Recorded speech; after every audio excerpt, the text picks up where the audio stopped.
Assalamu alaikum урматтуу YouTube каналдын көрүүчүлөрү. TikTok тармагына канчалаган адамдар каршы болуп жатышат, канчалагандары жабылбасын, калсын деп жатышат.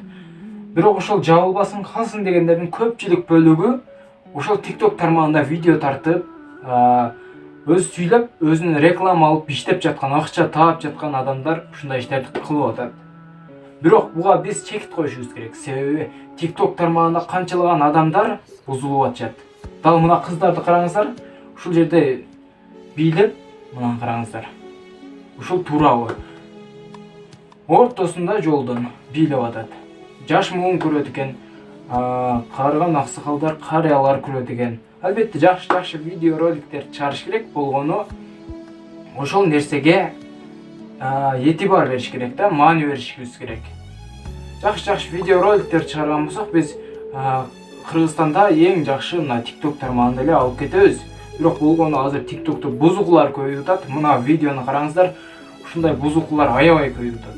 Мына бузуп, эртеге ушундай бизден кыргыздардан ушундай адам чыксынчы, бала ушундай болом деп илабини тешип, ушинтип көздөрүнө мүйүздөрү чыгарып операция кылдырдып, ушундай болуп Европанын салтын дуурап, мусулман дини мындай боло турган болсо сөзсүз түрдө жок болуп кетет.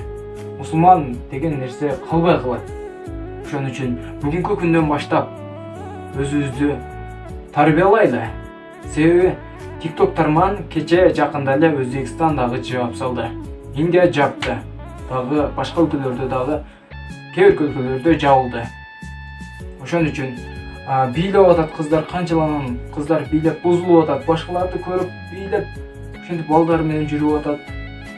Алар менен турмушу бузулуп, кийин турмушка да чыга албай калып атышат. Биздин Кыргызстаныбызда дагы ушундай адамдар бар экен да. TikTok өчпөсүн дегенди мен түшүнбөй калдым. Мен 100% колдоймун. TikTok биздин гана мамлекеттен четтетилет. Сиз Россияга барып иштете бересиз. Ушундай эле иштеткиңиз келсе, Россияга чет элге чыгып алып иштете бересиз. Биздин Кыргызстанда иштебей калат. Кыргызстан ага чектөө коюп коет. Өзбекстанчалык биз жокпузбу? Кана ураанды көтөрүп чыгалы. TikTok тармагын жок кылышыбыз керек. Канчалаган адамдар бузулду. Биздин жаштарыбыз дагы ошол нерселерге көнүп баратат. Просмотр, хайп деп эле просмотр үчүн эле өзүнүн апасын кече жакында Ноухатта болуп өттү бул окуя. Өз атасын өлтүрүп койду. Ошол дагы ошол нерселерден болуп атат. Себеби Ноухатта өз атасын намаз окуп аткан учурунда өз баласы келип, ал кандай бала, орукчанбы же кандай бала, барып атасын намаз окуп аткан жерден кетме менен бир чапкан, андан кийин атасын бууп, мал байлаган жип менен өлтүргөн. Астагфирулла. Ал бала Ноухатта ошентип соттолуп кетти. 11 жылга кесилди деп айтабын. Мен толук жакшы маани бербепмин. Бирок 105 000 сом айыппул салынды. Эмне адамдын өмүрү 105 000 сомго теңби?